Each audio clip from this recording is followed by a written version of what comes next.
feel like, you know, they labor in vain, their jobs, what they really have to show for it at the end.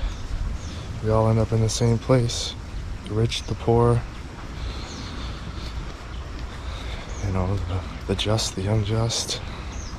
So what is it really all for, you know?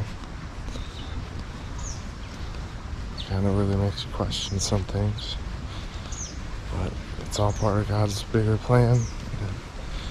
Even if those of us who seek wisdom and justice will never always fully understand the big picture.